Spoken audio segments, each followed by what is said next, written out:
Hello दोस्तों, आप सभी का स्वागत है मेरा यूट्यूब चैनल सुबह स्टडी पे। आज हम लोग पढ़ेंगे जो महेश कुमार वर्णमाल का न्यू बुक है जिसमें एनसीईआरटी का सार संग्रह दिया गया है, उसका ये अगला पार्ट रहेगा। तो चलिए देखते हैं। इसमें हम लोग पढ़ेंगे कुटीर उद्योग के विकास हेतु सरकारी संस्थाएं के बारे में। तो इधर संस्थाएं के नाम है और इधर इसकी स्थापना के वर्ष दिया गया है। तो देखते हैं कुटीर उद्योग बोर्ड की स्थापना कब हुआ था। तो ये हुआ था 1948 में। कुटीर उद्योग बोर्ड के जो स्थापना हुआ था 1948 में हुआ था। केंद्रीय सिल्क बोर्ड की स्थापना कहेगा तो ये हुआ था कब, 1949 में। केंद्रीय सिल्क बोर्ड की स्थापना 1949 में हुआ था। अखिल भारतीय हथकरघा बोर्ड जो है इसकी स्थापना हुआ था 1950 में। अखिल भारतीय हस्तकला बोर्ड की स्थापना कब हुआ था, तो 1953 में। अखिल भारतीय खादी एवं ग्राम उद्योग बोर्ड की स्थापना जो हुआ था 1954 में हुआ था। आगे बढ़ते हैं, आगे हो जाएगा लघु उद्योग बोर्ड की स्थापना कहेगा तो ये भी हुआ था 1954 में। भारतीय लघु उद्योग विकास बैंक की स्थापना जो कि सिडबी है इसकी स्थापना हुआ था 1990 में। क्षेत्रीय ग्रामीण बैंक की स्थापना 2 अक्टूबर 1975 में हुआ था।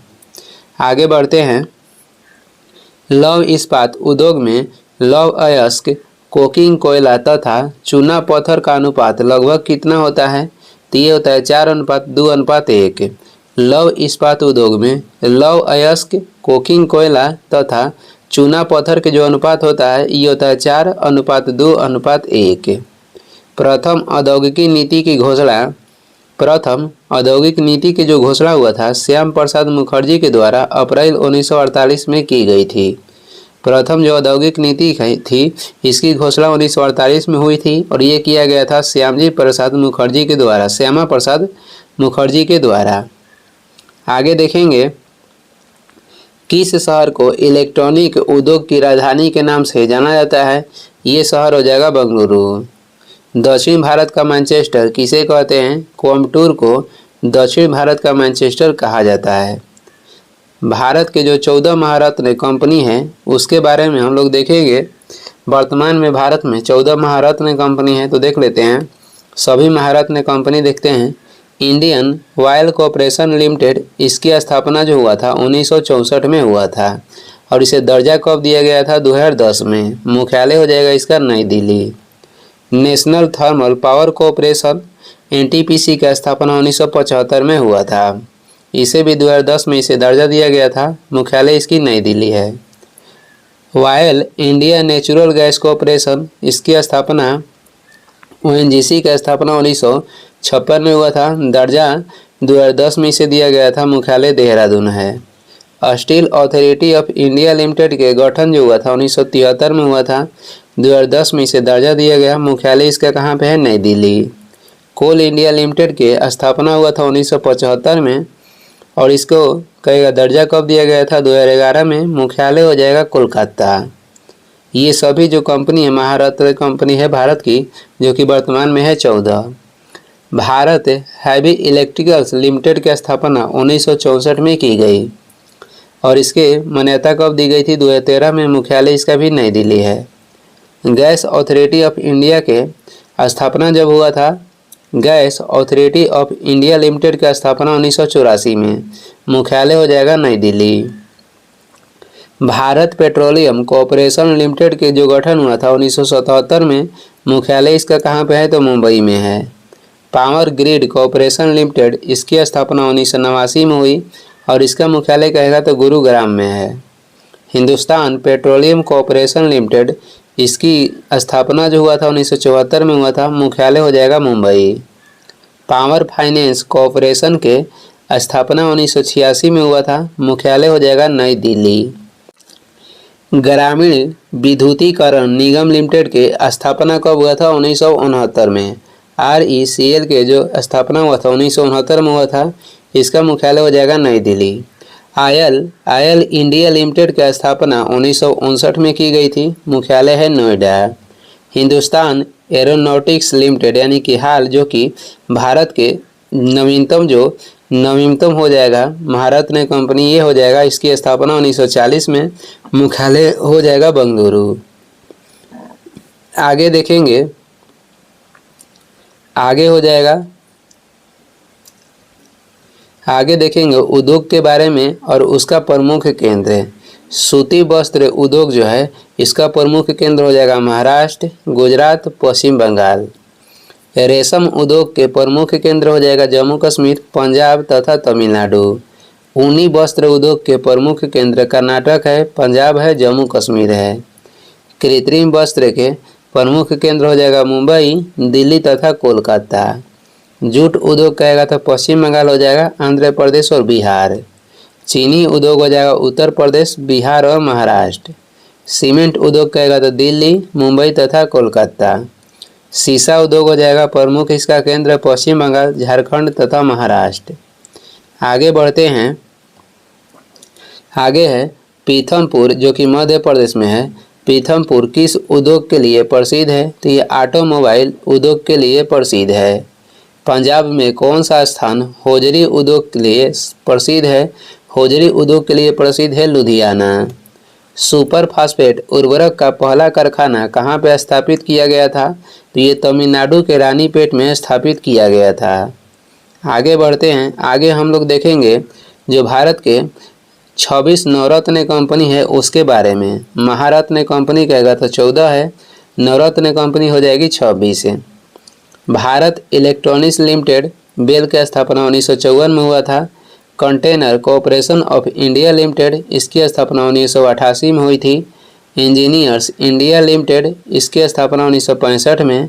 महानगर टेलीफोन निगम लिमिटेड यानी कि MTNL स्थापना 1986 में। National aluminium company limited NALCO की स्थापना 1981 में। राष्ट्रीय भवन निर्माण निगम लिमिटेड इसकी स्थापना 1960 में। निवेली लिग्नाइट कॉरपोरेशन लिमिटेड इसकी स्थापना 1956 में। आगे देखेंगे, आगे हो जाएगा राष्ट्रीय खनिज विकास निगम की स्थापना जो हुआ था 1958 में हुआ था। राष्ट्रीय इस्पात निगम लिमिटेड की स्थापना 1982 में हुआ। भारतीय नौवहन निगम की स्थापना 1961 में हुआ। रेल विकास निगम लिमिटेड इसकी स्थापना 2003 में हुई। ONGC विदेशी लिमिटेड की स्थापना कब हुआ था? 1965 में। राष्ट्रीय केमिकल्स एंड फर्टिलाइजर लिमिटेड की स्थापना 1978 में। इरकॉन इंटरनेशनल लिमिटेड की स्थापना 1976 में। राइट्स लिमिटेड की स्थापना 1974 में। नेशनल फर्टिलाइजर्स लिमिटेड की स्थापना जो हुआ था 1974 में। ये सभी जो कंपनी है भारत के नवरत्न कंपनी है। केंद्रीय भंडार निगम की स्थापना 1957 में हुआ। आवास एवं शहरी विकास निगम लिमिटेड की स्थापना 1970 में किया गया। भारतीय नवीकरणीय ऊर्जा विकास एजेंसी लिमिटेड की स्थापना 1987 में हुई। मझगांव डाक शिपयार्ड्स लिमिटेड की स्थापना 1934 में की गई। RailTel corporation of India limited की स्थापना 2000 ईस्वी में हुआ। भारतीय सौर ऊर्जा निगम लिमिटेड की स्थापना कहे तो 2011 में हुआ। NHPC लिमिटेड की स्थापना जो हुआ 1975 में। SJVN लिमिटेड की स्थापना 1988 में। भारतीय रेलवे खान पान एवं पर्यटन निगम जैसे कि IRCTC के जब स्थापना हुआ था 1999 में। भारतीय रेलवे वित्त निगम IRFC की स्थापना जो हुआ था 1986 में हुआ था और इस दोनों को वर्तमान में नवरत्न कंपनी के दर्जा दिया गया है। आगे बढ़ते हैं, इसमें एक क्वेश्चन है, वर्ष 1947 में मध्य प्रदेश के नेपानगर में अखबारी कागज की प्रथम मिल स्थापित की गई थी। आगे देखेंगे, आगे हम लोग पढ़ेंगे अब जनसंख्या एवं नगरीकरण के बारे में। तो चलिए बढ़ते हैं, इसमें पहला हो जाएगा भारतीय संविधान की 7वीं अनुसूची में अनुच्छेद 246 के अंतर्गत जनगणना किस सूची का विषय है? तो यह जो है संघ सूची का विषय है। भारतीय संविधान की 7वीं अनुसूची के अनुसार अनुच्छेद 246 के अंतर्गत जो जनगणना कराया जाता है ये किस सूची का विषय है? तो ये संघ सूची का विषय है। जनगणना 2011 के अनुसार भारत की कुल जनसंख्या कितनी है? ये 2011 के जनगणना के अनुसार भारत की कुल जनसंख्या है 121 करोड़। स्वतंत्रता के पश्चात भारत में कुल कितनी जनगणनाएं हुई है? तो ये हुई है 7। विश्व की कुल जनसंख्या में भारत का प्रतिशत कितना है, तो ये हो जाएगा 17.5%। आगे बढ़ते हैं, अगला हो जाएगा भारत में जो पहली जनगणना हुई थी ये 1872 में लॉर्ड मेयो के कार्यकाल में हुई थी तथा वर्ष 2011 में भारत की 15वीं जनगणना संपन्न हुई थी। शुरुआत से कहेगा क्रम से तो 15वीं जनगणना है, स्वतंत्रता के बाद कहेगा तो यह है 7वीं। जनगणना 2011 के अनुसार भारत का कुल जनसंख्या घनत्व कितना है, तो भारत की कुल जनसंख्या घनत्व 382 व्यक्ति प्रति वर्ग किलोमीटर पर रहते हैं। जनगणना 2011 के अनुसार किस राज्य का जनसंख्या घनत्व सर्वाधिक है, तो सर्वाधिक जनसंख्या घनत्व वाला राज्य हो जाएगा बिहार। यहाँ पे 1106 व्यक्ति प्रति वर्ग किलोमीटर पर रहते हैं। और जनगणना 2011 के अनुसार सबसे कम जनसंख्या घनत्व वाला राज्य कहेगा ये हो जाएगा अरुणाचल प्रदेश। यहाँ पे 17 व्यक्ति प्रति वर्ग किलोमीटर पर रहते हैं। आगे हो जाएगा जनगणना 2011 के अनुसार भारत की दशकीय वृद्धि दर क्या है, तो दशकीय वृद्धि दर हो जाएगा 17.64%। जनगणना 2011 के अनुसार भारत में पुरुषों की कुल जनसंख्या कितनी है, पुरुष की कुल जनसंख्या हो जाएगा 62.32 करोड़।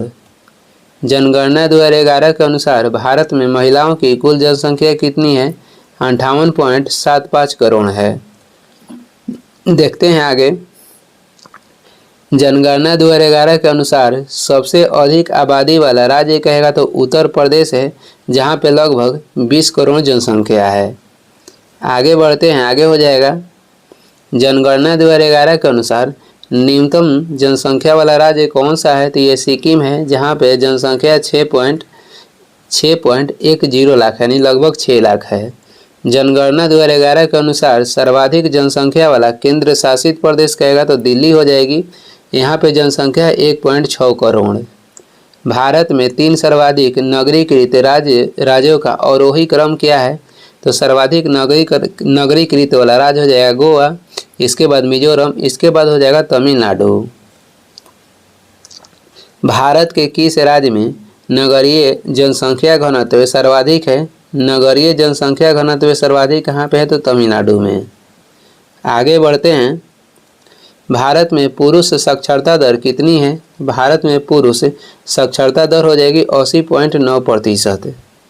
आगे देखेंगे, आगे है जनगणना 2011 के जनगणना आयुक्त कौन थे, तो ये थे सी चंद्रमौली। छत्तीसगढ़ के किस जिले में आदिवासी जनसंख्या का प्रतिशत सबसे अधिक है, तो छत्तीसगढ़ के कौन सा जिला है, दंतेवाड़ा जिला।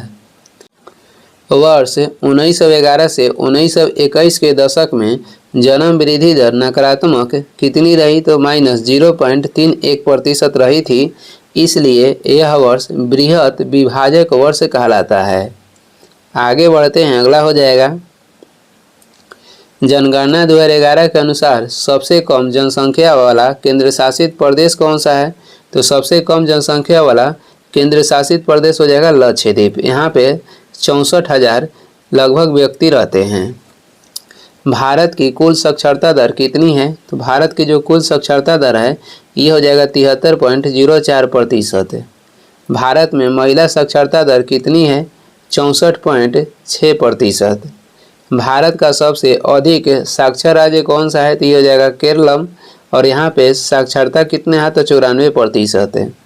सर्वाधिक पुरुष साक्षरता दर वाला राज्य कौन सा है, तो ये भी केरलम हो जाएगा, 96.11% है। आगे बढ़ते हैं, महिला साक्षरता दर किस राज्य में सर्वाधिक है, तो ये भी केरलम में है, 92.1%। निम्नतम साक्षरता दर वाला राज्य कौन सा है, तो बिहार हो जाएगा, 61.8% है। वर्ष 2011 की जनगणना के अनुसार भारत के मेघालय में स्त्री पुरुष शिक्षा में सबसे कम अंतर है। न्यूनतम पुरुष साक्षरता दर वाला राज्य कहेगा तो ये भी बिहार हो जाएगा, 71.20% है। आगे देखते हैं, न्यूनतम महिला साक्षरता दर वाला राज्य कौन सा है, तो ये बिहार है, 51.50%। सर्वाधिक पुरुष तथा महिला साक्षरता दर केरल में है, और न्यूनतम साक्षरता दर कहेगा महिला या पुरुष में, तो ये दोनों बिहार हो जाएगा, सर्वाधिक में केरल और न्यूनतम में बिहार। भारत में सर्वाधिक साक्षरता वाला केंद्र शासित प्रदेश कौन सा है? ये हो जाएगा लक्षद्वीप। यहाँ पे जनसंख्या कम है और ये साक्षरता दर में अधिक है। भारत में कुल लिंगानुपात कितना है? तो कुल लिंगानुपात कहेगा तो 943 महिला प्रति 1000 पुरुष पर। सर्वाधिक लिंगानुपात वाला राज्य कौन सा है? तो ये हो जाएगा केरल। 1000 महिला पे कहेगा, सॉरी 1000 पुरुष पे 284 महिला। आगे बढ़ते हैं। न्यूनतम लिंगानुपात वाला राज्य कहेगा तो हरियाणा हो जाएगा। 1000 पुरुष पे 878 महिला। जनगणना 2011 के अनुसार भारत में 0 से 6 वर्ष के बच्चों का लिंगानुपात कितना है? तो 919 है 1000 में। आगे बढ़ते हैं। आगे यहाँ एक क्वेश्चन दिया गया है, भी देख लेते हैं। उत्तर प्रदेश का वाराणसी देश का पहला शहर बना है जहां रेल पटरियों के मध्य पोर्टेबल यानी हटाने योग्य सौर पैनल प्रणाली स्थापित की गई है। आगे बढ़ते हैं। आगे हम लोग पढ़ेंगे अनुसूचित जाति और जनजाति के बारे में, यानी एसटी और एसी जनजाति के बारे में। आगे देखेंगे, इसमें हो जाएगा भारत के उत्तर पूर्वी एवं हिमालयी क्षेत्रों में कौन सा प्रजाति समूह पाया जाता है?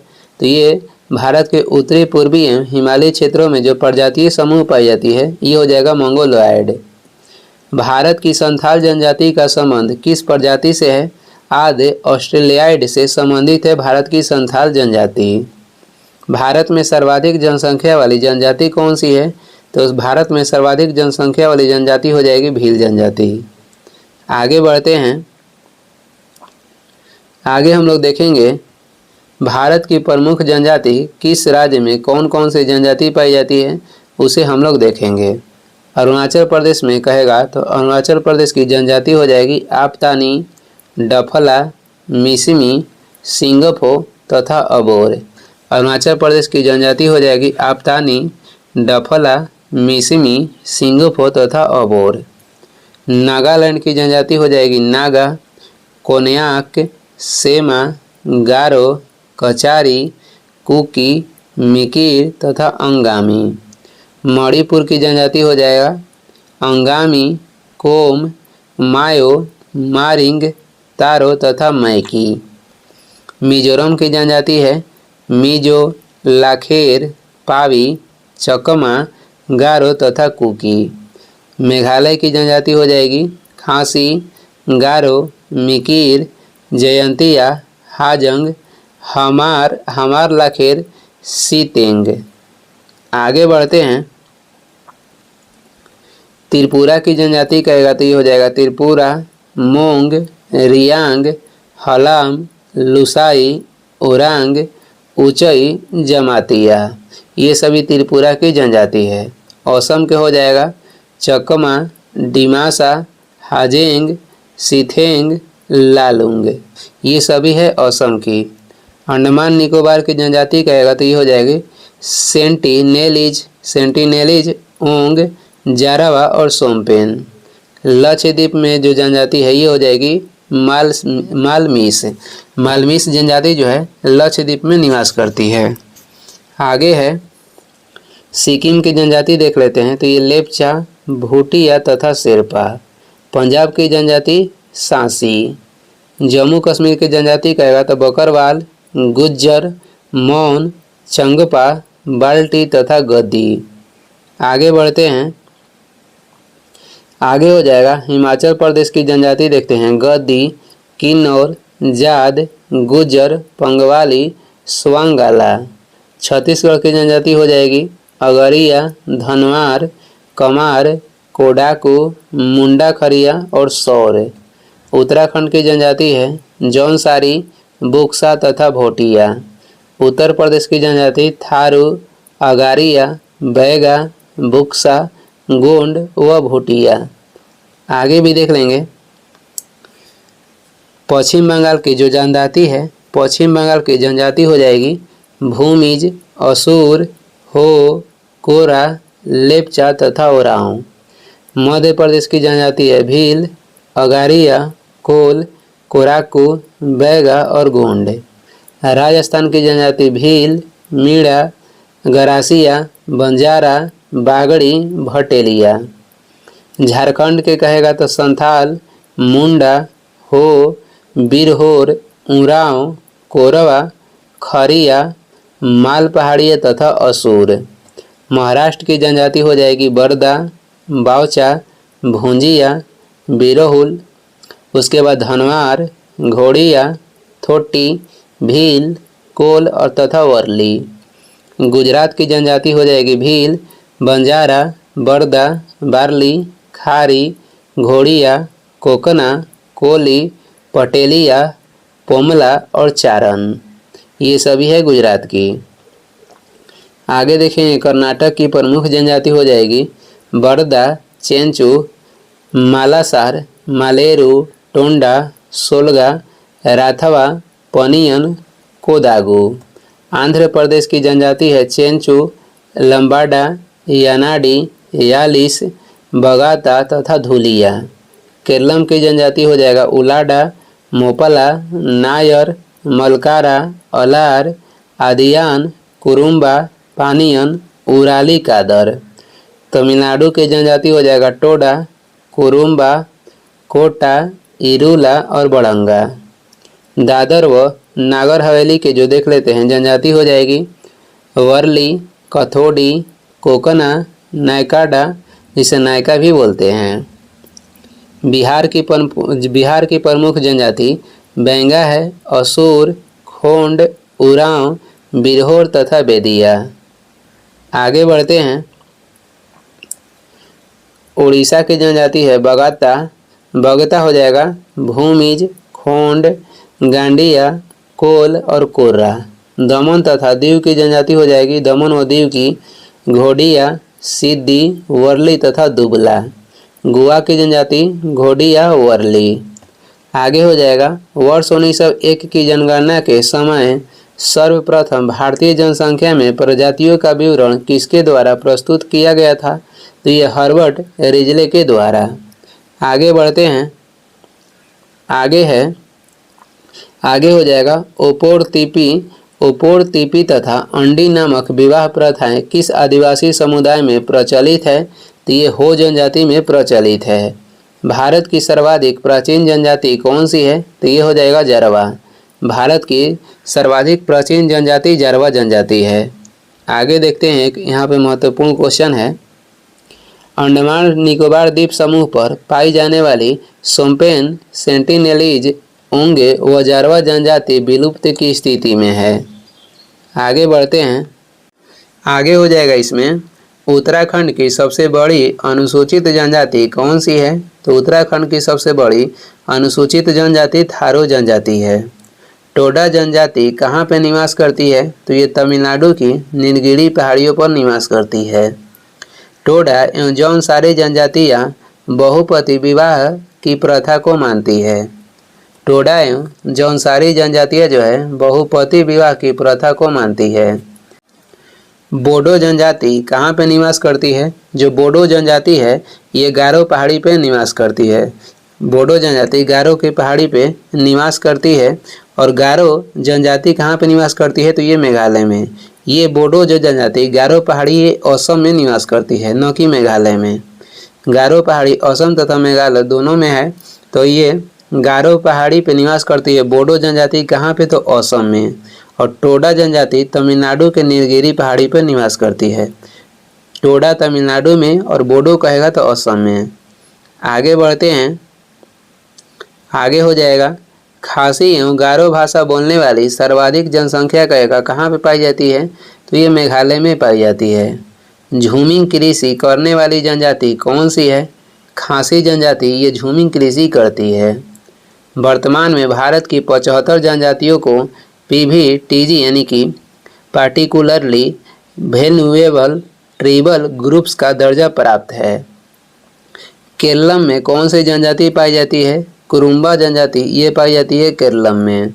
संयुक्त परिवार प्रथा किस जनजाति से संबंधित है? थारू जनजाति से संबंधित है संयुक्त परिवार प्रथा।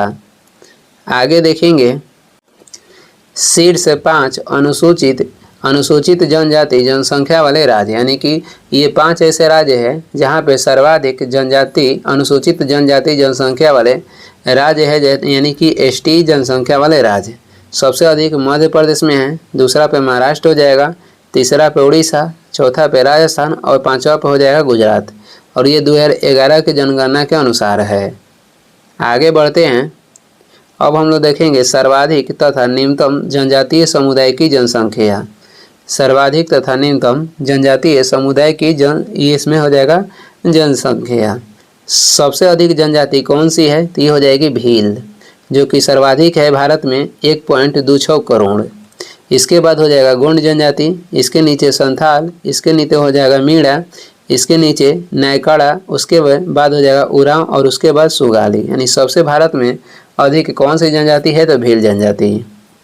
आगे देखेंगे, आगे हम लोग देखेंगे अनुसूचित जाति के बारे में। गिरिजन शब्द का प्रयोग अनुसूचित जातियों के लिए होता था, जिन्हें महात्मा गांधी हरिजन शब्द से संबोधित करते थे। सर्वप्रथम अनुसूचित जाति का प्रयोग साइमन कमीशन ने वर्ष 1927 में किया था। आगे बढ़ते हैं, अगला हो जाएगा।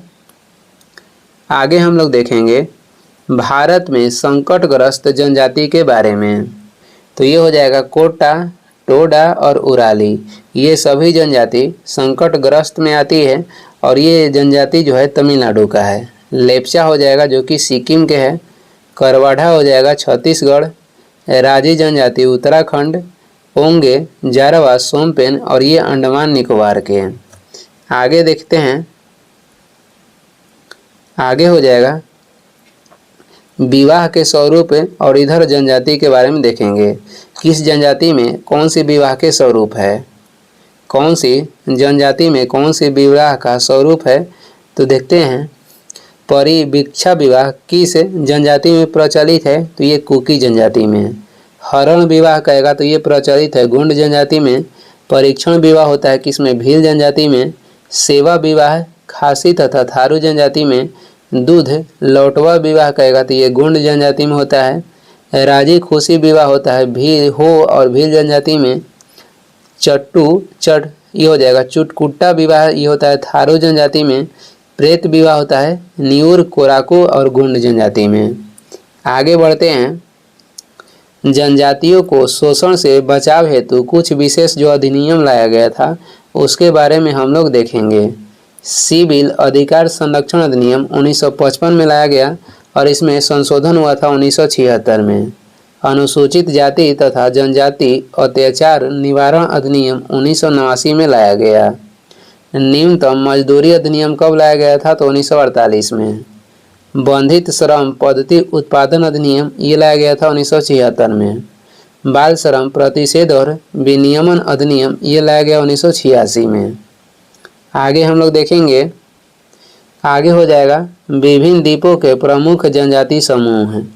इधर द्वीप समूह है, ये जनजाति हो जाएगा और ये किस प्रजाति के अंतर्गत आते हैं। लघु अंडमान द्वीप समूह में ओंग जनजाति हैं और ये आते हैं निग्रिटो प्रजाति के अंतर्गत। सेंटिनेल द्वीप समूह पे सेंटिलीज जनजाति हैं, निग्रिटो के अंतर्गत ये भी आते हैं।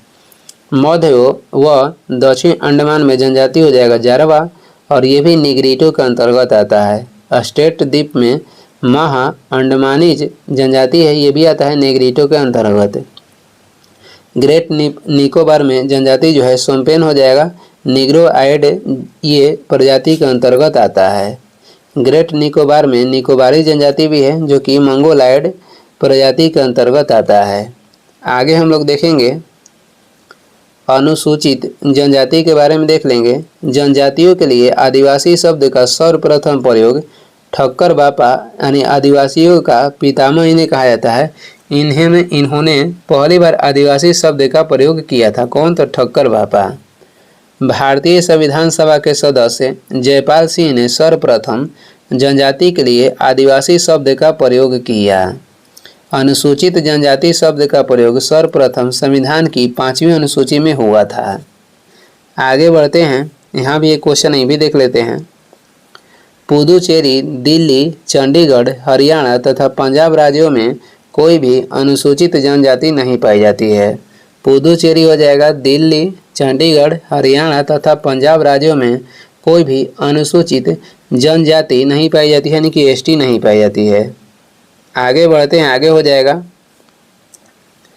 आगे हम लोग देखेंगे केंद्रीय मंत्रिमंडल ने विशेष रूप से संवेदनशील जनजातियों के लिए किस योजना को मंजूरी प्रदान की है। तो ये योजना हो जाएगा, इसका नाम है प्रधानमंत्री जन मन योजना। भारतीय राज्यों में से किसे भारत का कोहिनूर कहा जाता है। ये हो जाएगा आंध्र प्रदेश। भारतीय राज्यों में से किसे भारत का कोहिनूर कहा जाता है, तो आंध्र प्रदेश को। फ्रांसीसी वास्तुकार ली कार्बूजियर द्वारा डिजाइन किया गया चंडीगढ़ शहर आधुनिक स्थापत्य कला तथा नगर नियोजन के लिए प्रसिद्ध है। आगे बढ़ते हैं, आगे हो जाएगा क्षेत्रफल के अनुसार भारत के 3 सबसे बड़े राज्य कहेगा क्रमशः, ये कौन सा हो जाएगा। तो क्षेत्रफल में सबसे बड़ा राज्य राजस्थान, इसके बाद मध्य प्रदेश और इसके बाद हो जाएगा महाराष्ट्र। ये क्षेत्रफल के अनुसार सबसे बड़ा राज्य हो जाएगा राजस्थान, मध्य प्रदेश तथा महाराष्ट्र। भारत में जनसंख्या के अनुसार तीसरा तथा क्षेत्रफल की दृष्टि से बड़ा राज्य कौन सा है। तो जनसंख्या में तीसरा, क्षेत्रफल में बढ़ावा है बिहार। असम की सीमा कितने राज्यों को स्पर्श करती है। असम की सीमा जो है 7 राज्यों को स्पर्श करती है।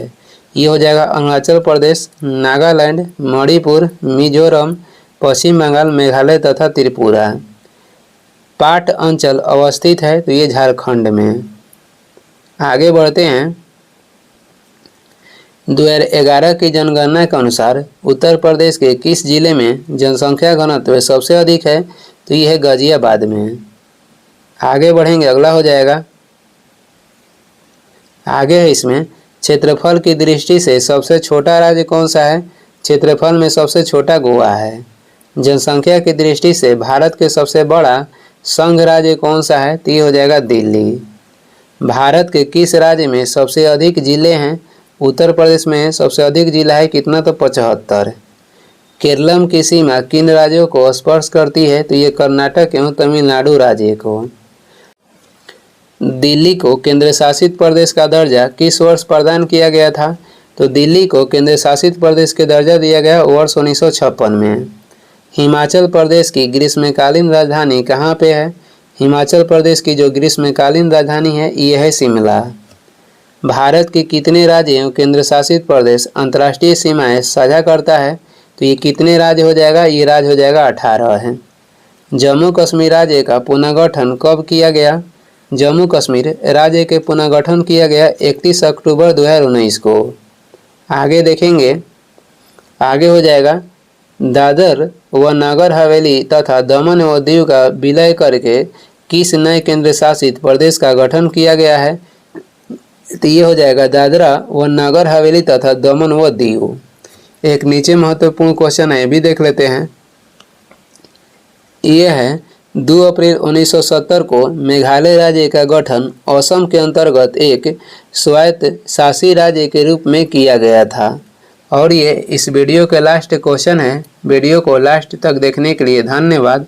वीडियो पसंद आ रहा है तो लाइक कर दें, चैनल पर नए हैं तो सब्सक्राइब कर दें। कुछ सुझाव एवं सलाह देना है तो कमेंट करके ज़रूर बताएं। Thank you.